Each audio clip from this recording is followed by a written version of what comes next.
Big tech's a pressure cooker. Relentless demands, brutal hours, and now forced return to office policies have pushed workers past the edge. One Amazon employee snapped, airing it all on Blind, which is a platform where anonymous insiders spill raw, unfiltered truth. His post tagged the CEO and spiraled into chaos. It might have cost him his job, and others at companies like Meta are doing it too. Let's dive into the story about the human costs of big tech's grind. So here we see the post in the tech industry forum, and it says, Wild times at Amazon. Just got the tea from an Amazon insider. An employee reportedly lost it on Slack over forced relocation, tagged Andy Jassy and Beth Galetti, and even dropped death threats after a joke about their name. The whole thread got deleted and the person was deactivated in a flash. Wild times at Amazon, anyone? Wow. And if you don't know who Beth Galetti is, she's essentially the SVP. It says on her LinkedIn profile, the people experience and technology at Amazon. So if you scroll down in her profile, you'll see she's essentially the HR head at Amazon. I think everybody knows who Angie Jassy is, the CEO of Amazon. And you'll see some people from Amazon commenting that the story is essentially correct. You can see a post here, a screenshot from Slack, where the employee basically tagged both the CEO and the head of HR to the executives. Thank you for ending my once promising career with Amazon because I didn't live in Seattle. Wow. Now, if you've watched my other videos, my advice in these situations is emotions are running very high and it's understandable what this employee's been through. But if you want to have a job in the tech industry and you want to be employed at companies similar to Amazon, I'd advise against doing this, even though you may feel justified in doing so, because it's a small world out there. And if you're seen as a risk, this can hurt your career prospects in future. Okay, so here, someone is nice enough to provide a quick summary. The poster says, for anyone who missed the chain, I'll provide a brief summary and a bit of reflection. The OP tagged Andy Jassy and Beth Coletti on a post on this channel lamenting return to Hub and how it was ruining his life. I've covered this in previous videos. Amazon is, like many tech companies, going all out, pushing folks to return to office. That's RTO, and RTH is return to Hub, which is basically return to headquarters. His feelings were valid. RTO and RTH have been soul crushing to so many. His strategy was unwise and, in my opinion, unhinged, and I agree with this. The chain quickly escalated and derailed, and became clear that OP was in a bad mental place. Does look like it, likely a risk to himself or others. I mean, the reality is, if you're starting to talk about death threats, it's just not going to fly anywhere, and you can get yourself into legal trouble as well. So I agree with everything this poster is saying. I was discouraged that some Amazonians were baiting, taunting, and trolling him. Amazon is not known for the greatest culture, and it looks like, unfortunately, the employee was in a bad mental state, and others just kind of egged the person on. Okay, what else does this person say? It was sobering and upsetting in many ways. The post got removed, but our mods don't have the power to do that themselves. So there was another post previously that got removed because I think with Blind, there are some rules against doxing people essentially. And so in this post, the person is left anonymous, which I think is a good thing. We don't want to harm others. Okay, let's see what some other people say. Well, one person says he deserves a second chance because he cared about his team and the environment he was in. I generally lean towards giving people a second chance if they can show capability and corrective action. Maybe he deserves a second chance, but in this case, once you go tagging the CEO and executives, I think the chances of him getting a second chance are basically zero. Now, someone else commented here that Amazon is toxic because of the stack ranking and the PIP culture. I've made videos on this before. It forces employees to compete with each other instead of working collaboratively. I think that's true. You have this tension between working collaboratively and competitively in companies. Amazon pushes the competitive angle to a high degree. I've made videos on this before as well. So never forget, no matter which company you are in, you are working competitively as well as collaboratively. And if you don't understand why, watch my other video on why coworkers are not your friends. Okay, now here's another post somebody posted about Amazon, and it says, it finally happened, terminated after 8 weeks of non-compliance. So Amazon last year basically said everybody has to get into the office, and many tech firms also followed suit. Now, there's been some discussion on whether they're actually enforcing it. Here, this person who claims to work at Amazon is saying that they were terminated after 8 weeks of noncompliance, which means they're not going into the office every single day. And this person was working under the organization which makes the SageMaker product. Now, if you scroll down and let's see, the poster says, well, I have a lot of savings, and so I'm going to take off 6 months and do nothing. I guess that's good. One of the good things about working in tech, you're typically compensated well. So if you are working in tech, or even if you're not, frankly, in this environment, make sure you have enough savings. It's a rapidly changing world out there. And you can see here, the original poster OP says, I'm just burnt out. Our org got absorbed into Gen AI timelines. I made videos about Amazon and Gen AI before, and essentially how they fell way behind. They weren't on the ball when it came to Gen AI. And now Amazon is scrambling to catch up to others such as OpenAI, such as Google, such as even XAI with Grok. Now, somebody else says, hey, this is actually an HR account trying to scare people back in the office. And there's others that are claiming to be from Amazon, and you can tell that they have an Amazon account or an Amazon email address because on Blind you have to register with your company email address. So others from Amazon question whether this can really be true. And let's see. So there are several people from Amazon basically saying no, they don't actually think this person was let go because they're not coming into the office. And I think it could be true, but it seems like there are people that saying that it might not be solely for not coming in 5 days a week. So my take is, hey, look, if you're a superstar, regardless of the company you're at, you're probably going to get more leeway. So if you are delivering way above and beyond expectations and maybe you're not coming in 5 days a week, that might be okay. But if you're not offering a special skill set or unique skill set to the company, or you're not offering skill set the company needs really badly, like you're not in generative AI or ML, then if you're not coming in 5 days a week, you really don't have leverage and you're probably going to get the boot. Okay, let's take a look at some blind posts on Meta and what Mark Zuckerberg is doing, because I think there's similarities between what Amazon is doing and Mark Zuckerberg. And Amazon has always been known in the tech industry for having a bit of a rough culture with sharp elbows, but some of these other companies like Google have not. But with the current market climate, it seems to have flipped, and tech companies are just becoming more and more aggressive. And this is leading to this pressure cooker scenario for tech company employees who just, 4 or 5 years ago were in a very completely different environment and position in big tech. They were used to being pampered, they were used to perks, and now all of a sudden it's all going away, if not gone. Okay, so this post says, fix the mental health of employees, please. This is mental health abuse. Let's take a look at this post. It says, my Apple Watch recorded over 10 instances of high heart rate during the meeting when I was inactive. I had to take 2 anti-anxiety pills to cope. After 5 years on this job, I don't envision staying with this company much longer. It's taking a huge toll on my health. Wow.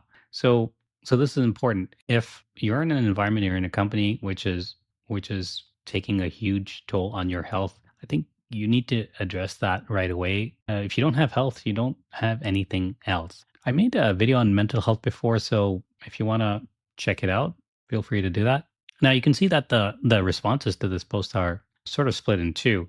This person is saying, well, no one is asking anyone to work in tech. We make these choices and then we complain. Imagine people are barely able to make it and have to work multiple jobs from early morning to late at night, 6 days a week. Tech bros are so freaking entitled. Well, this is interesting. So, there's always two sides to the coin. And I think part of the problem is that during the pandemic, and a lot of these big tech companies were really competing for talent because the balance of power was with the employees. I made a video before on what happened in tech. If you want more details and background, you can check that one out. But basically, what's happened now is the balance of power shifted to the companies. They're doing what companies do, which is what's in the interest of the company and not for the employees. So I think this poster actually has a point. Working in tech comes with its pros and cons, like everything else. Each of us has to, for ourselves, make decisions on what's best for us and take charge of our own lives. I'll talk a little bit more about this later in the video. And this is going to be especially important, I think, with the coming age and how things are going to change. This person says, well, the stress on toxicity doesn't make these companies better or more efficient. It's a net negative. And, I agree with that too. I think there's a balancing act that companies need to have. And if there's too much competition, too much aggression, too much stress, it's just not good. At the same time, if it's too laid back where nobody is essentially held accountable to delivering results, that can be bad too for everybody involved. And I've been in places where I've seen both of those things, where it's too stressful, too aggressive, and I've seen situations where it's way too laid back and nobody's held accountable. And what ends up happening in those situations is that in the end, everybody pays the price for inaction, for incompetence. So my view is that there needs to be a balance between these two things. Everybody just needs to operate in their own best interest, of course, taking their morals and their values into account, because the company will act ultimately on its own best interest, and every employee needs to do the same for themselves. Now, this person says, go work at a Waffle House for a month. That'll shut you all up. And, there's some truth to the statement. It's human nature. People get used to what they have. And so the baseline for everybody gets reset to what they have. There's a whole theory of this called the hedonic treadmill. And I think one of the things everybody needs to be careful about is believing their current situation is something they're entitled to or will last forever. And so, a good mental exercise, I think, is to have a gratitude practice where you think about your situation and what you're grateful for about that situation. And also other situations that are far worse, because it's easy to complain when you lose something, or it's easy to complain when you lose perks, when you lose a salary, when you lose benefits. But in almost every situation, it could be a whole lot worse. And so I think this poster has a point about, hey, well, you know, as much as folks are complaining, and yes, it is a pressure cooker and it can be a grind in big tech, ultimately, it also comes with its positives. And so, again, it's up to every person, I think, to manage that for themselves. This poster says, everyone says they want to leave, but no one leaves because of TC. We all hate this job, but the golden handcuffs are keeping us here. And this person says facts. Total compensation $975,000. And I think some folks who are not in tech may have a hard time understanding this. Again, this goes to one of the perks being in tech. Are people making this kind of money in big tech and haven't worked in big tech? The answer is yes. And sometimes it's not even people who are very senior. It's that people who are very senior can make many times this amount. It's not true necessarily that everybody's making this kind of money. It depends on a lot of factors, such as when you got in, what the stock price was, because a lot of the compensation is actually tied to stock price. But if you look, for example, at the increase in Meta stock price over the years, or Nvidia's, yeah, this kind of compensation is absolutely possible, even for folks who haven't necessarily been at these companies for very long. But you can see that even though the total compensation is very high, the mental health is in shambles. And so you have to make this trade off and ask yourself, well, okay, here's a situation. I can stay in a current job and make this kind of money. What do I need the money for? What am I going to do with the money? And conversely, what am I giving up for the money? Nothing comes for free. So you're giving up your freedom and your time and use of your body and your mind in exchange for this money.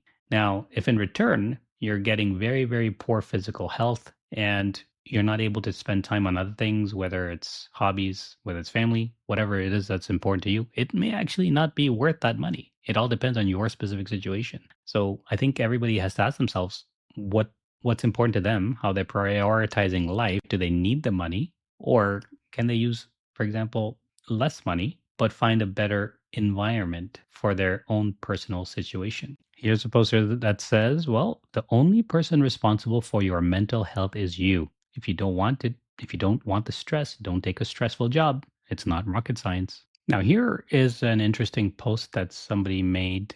I usually roll my eyes at the privileged complaining on this app because it feels like those voices undermine how significantly harder 90% of the population have it. That said, I completely side with OP on this. I've worked every job you can imagine, experiencing some of the extreme lower ends of the US socioeconomic caste system. The majority of my experiences were awful, incredibly stressful, and demoralizing.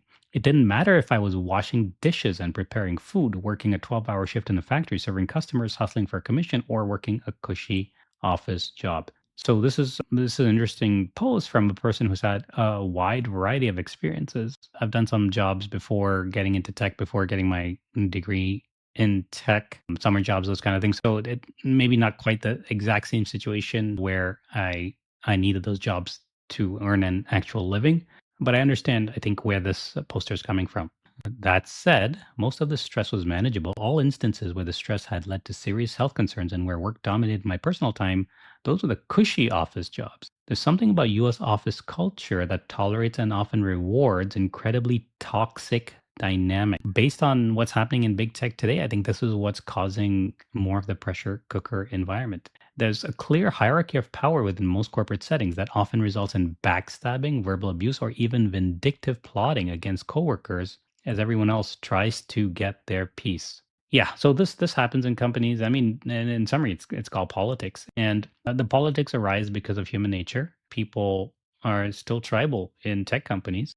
People demand loyalty, even though they may not say it, and people are essentially playing games on top of games for power, for money, for control, these kind of things. So this all often leads to what is an inauthentic environment and cause a lot of stress and mental health issues as well. All manual labor jobs I had often grueling and came with low capital and low pay. However, there was significantly more camaraderie and transparent communication among coworkers. And I think this is an interesting point because a lot of studies out there actually show that once you make over a certain income level, your core happiness doesn't increase. But what matters more for core happiness and mental health are your social connections and whether you're in an environment where you can trust your social structure. Because when you don't have that, you're constantly in this flight or fight mode, and your nervous system is constantly in an elevated or excited state for a very, very long period of time,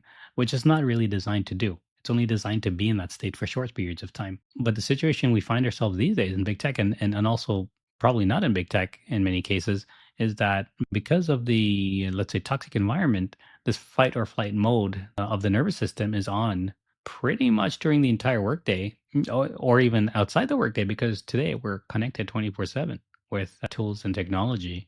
The point is, this work really does not need to exist. We do not need to live in a culture where it's just a bunch of people looking out for themselves, often at the expense of others' livelihood. Part of what is discouraging is that this is as good as it gets. You have a lot to lose financially if you don't grin and bear this social hierarchy and the inhumane culture that surrounds it. Unless you successfully start your own business and become a capitalist yourself, this is one of the few remaining paths to owning a home and affording the ability to support kids without every day being a stressful financial nightmare. So ultimately, everybody has to make a decision on what's right for them and their situation. For some people, they may like a very highly competitive culture and they may see it as a way to sharpen their own skills and push them. For other people, given their personality, given their own nervous system, it might not work at all. So it's incumbent on everybody to understand for themselves what they like, how they thrive, and what they'd like to do. So here's a poster saying, why are tech CEOs at war with their employees? Tech CEOs are dealing with a sudden surge of insecurity fueled by a deep loathing of the very people who have made these billionaires their money, the fleets of engineers who make the companies run. Zuckerberg, his aggression is undeniable. It started with the 2022 layoffs when he said, most of you shouldn't be here. Now, in his fourth round of layoffs with no end in sight, he continues to reshape Meta. Recently, he spoke about fostering a more neutral culture with more masculine energy while shutting down multiple programs. His team has been aggressively censoring internal messages, something unheard of at Meta, where openness was deep encouraged. Okay, so my take on what's happened here is that during the boom times around the pandemic, shortly before the pandemic, during the pandemic, companies pretty much just copied each other. There was a shortage of talent. And so CEOs at that time just did what they thought was best for the company. And a lot of times the CEOs just followed the herd. And most big tech hired aggressively, making it seem like there was a big shortage of talent. And finally, what happened is Elon Musk came along and said, "This is all crazy," and took over Twitter and cut 80% of the employees. Everybody said it wouldn't work. It looks like it kind of did. At least Twitter was running, and then everybody else realized, hey, maybe we don't need to have as many employees anymore. This coincided with the market crash or correction as well.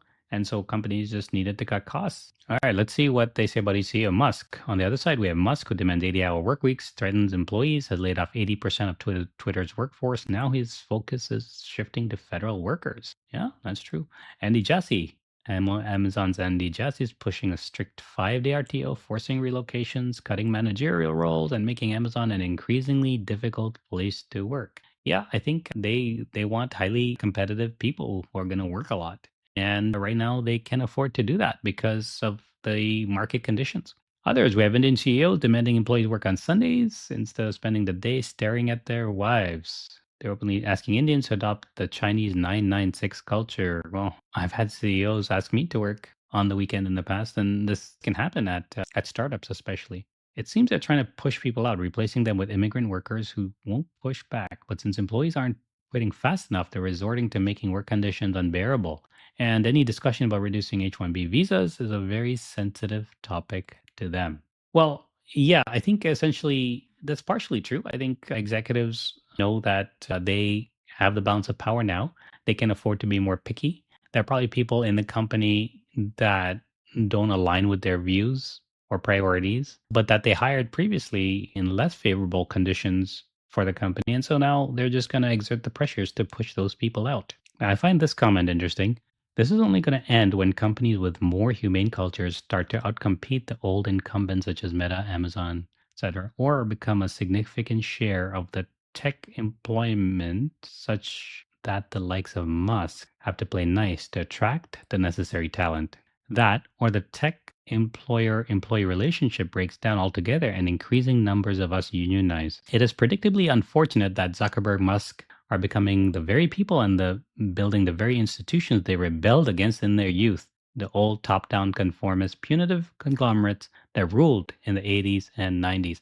Now, this is an insightful post here, and I think this points to the cycle of things and how things change with the nature of time. You see, the disruptors, the rebels, they essentially disrupted the existing system, the existing order. They created their own. But in doing so, they themselves became the new system, the new order that they're now trying to cling on to. And so they're just going to do what most humans do, and that's whatever is in their best interest. And I think the astute observation here is that it's only going to end when companies with more humane cultures start to outcompete. I've been around long enough to see some of this happen. And one thing I noticed when Google came on the scene, Google was a startup company. They disrupted a lot of the other tech incumbents. They weren't the first search engine, but they disrupted a lot of the existing companies out there in search. And what they brought to the table was a new way of looking at and treating employees. They even had this motto called "Don't be evil," and they started treating their employees really, really well. And the reason they were able to do this is because they were able to attract really sharp, bright, talented people. They essentially had a huge advantage in what they were doing. And so they were able to really quickly capitalize on this advantage with the right people and operate a very successful, profitable company. And what Google did at that time is that they showed the world that in this environment with this business model, they could create a huge, successful, profitable company. And that essentially trickled out to many other companies that copied the example that Google set, at least in terms of the culture of the company and treating employees in a different way than they had before. Now, of course, things changed for Google, and you could argue that they didn't adapt with changing times. So, like I said before, I think there has to be a balance between competitiveness, holding people accountable, pushing them a little bit, and also treating employees fairly with compassion, with understanding, with empathy. Now, let's take another example of Zoho CEO Sridhar Vembu, who believes that enabling employees to work from home may prevent workplace burnout. Now, this is notable because during the pandemic and even shortly after, a lot of big tech said, hey, working from home is great, it's here to stay. But I think a lot of times the CEOs just copy what each other does. And this has happened with the work from home trend. Amazon, other big tech companies are mostly pushing employees into the office either 5 days a week or most of the days during the week. But some CEOs, there's always some CEOs that are contrarians. And in this case, Sridhar Vembu is one of them. So who is Sridhar Vembu? He was born in 1968. He's a billionaire and he's best known as the founder and CEO of Zoho Corporation. He's been ranked as the 55th wealthiest individual in India with a net worth of close to 4 billion. And if you don't know what Zoho is, it's a software platform that businesses use for things like CRM, customer relationship management, mail, accounting, books, and so on. So it's a comprehensive software platform for businesses. Let's see what he has to say. So Sridhar Vembu called out the corporate culture for being oblivious to the employees' well-being and demanded a saner, more human-centric way of conducting business. He emphasized that targets could be met and profit margins could be increased without the expense of the employees' well-being. Comparing work-related stress to a pressure cooker, Vembu spoke at length of how exposing employees to a soulless, exploitive work culture that treats them as little more than a cog in a well-oiled machine is detrimental, not just to the employee's productivity, but also to the company in the long run.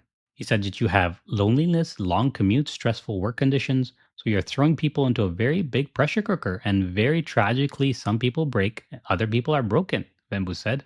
He cautioned that businesses driving their employees to exhaustion in the quest for immediate gains are ultimately paving the way for their own downfall. And I agree with this view. I think basically it's very tough when you are an executive of a company to understand where things are going. Like I said, I think many CEOs just essentially copy each other. Some have the courage to take a stand, like Vembu is doing here. But some may just not have the luxury of doing that as well. It just depends on the company's financial position. They may simply have to make drastic headcount reductions because of their financial condition. So it's very hard to predict the future.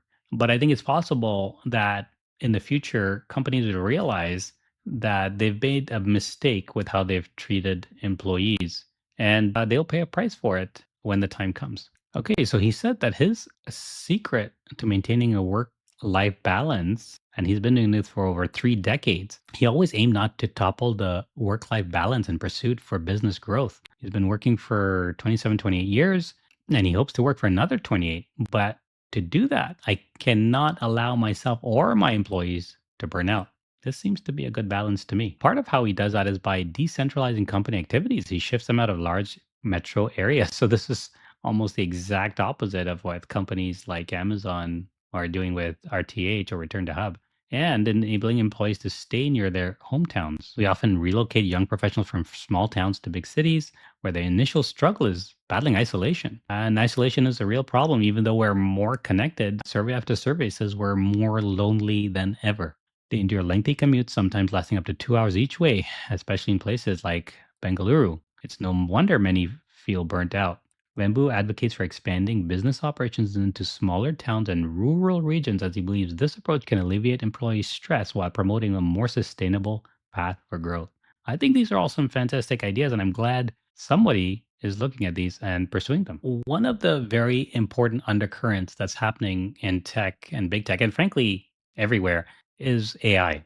And so I think it's very important to talk about AI in the context of what's happening. If you watch some of the other videos on my channel, I've talked about how AI is going to impact everything and how everybody should be using AI every day. But how is this impacting big tech? They're making massive investments in AI, which may or may not pan out. It looks like AI is progressing rapidly currently. But the problem is they need to fund those investments from somewhere. And that's part of the reason they're having such massive cuts in other places, because they need to fund this production of AI. And even if they do, it's not clear whether the returns from AI will be there in the future. So big tech is stuck in a very difficult position because they know that if they make the investments in AI, they have to cut from other places. But even if they make the investments, it's not clear whether it's going to pan out. But they have no choice in doing that, because if they don't do it, they think somebody else is going to do it. And so they're going to be left in the dust. For example, if the future looks like a few large companies run away, with a monopoly in AI. So that's the undercurrent from a company perspective. But what does it actually mean for everyday employees? Well, I saw this post from Andrej Karpathy, who's very well known in the AI space. He used to work at Tesla, leading their FSD effort, and then at OpenAI. So he's been a few different places. And let's see what he says about AI that I think is important for every single one of us to understand. He says, agency is greater than intelligence. I had this intuitively wrong for decades, I think due to a pervasive cultural veneration of intelligence, various entertainment media obsession with IQ, etc. Agency is significantly more powerful and significantly more scarce. Are you hiring for agency? Are we educating for agency? Are you acting as if you had 10 times agency? So, what's he actually talking about here? He used Grok AI to provide an explanation. It says agency as a personality trait refers to an individual's capacity to take initiative, make decisions, and exert control over their actions and environment. It's about being proactive rather than reactive. Someone with high agency doesn't just let life happen to them, they shape it. Think of it as a blend of self efficiency, determination, and a self of ownership over one's path. People with strong agency tend to set goals and pursue them with confidence, even in the face of obstacles. They're the type to say, I'll figure it out, and then actually do it.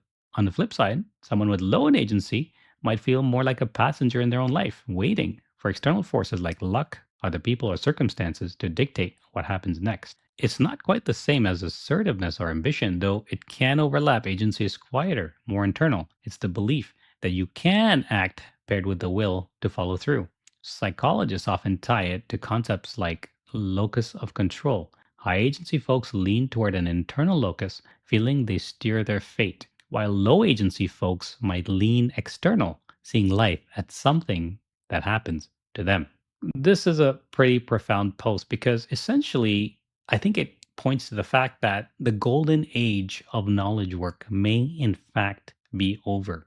What does that mean? It means in the past, if you got a really nice college degree, you became an engineer, a computer scientist, a lawyer, maybe even a doctor, you were set for life in the sense that you could have a fairly reliable source of income and a career. But now, all of these knowledge jobs are going to be impacted drastically, it looks like, by AI. So, what does it mean? It means that somebody who has agency over intelligence is probably going to be more successful. If you've seen some of my other videos on my channel, you know that I constantly talk about understanding AI and using AI every day. And I think it's important for every single person to do this, to really use their own agency to leverage AI for their own benefit. The companies are certainly going to do it. They're doing that already. The question is, are you?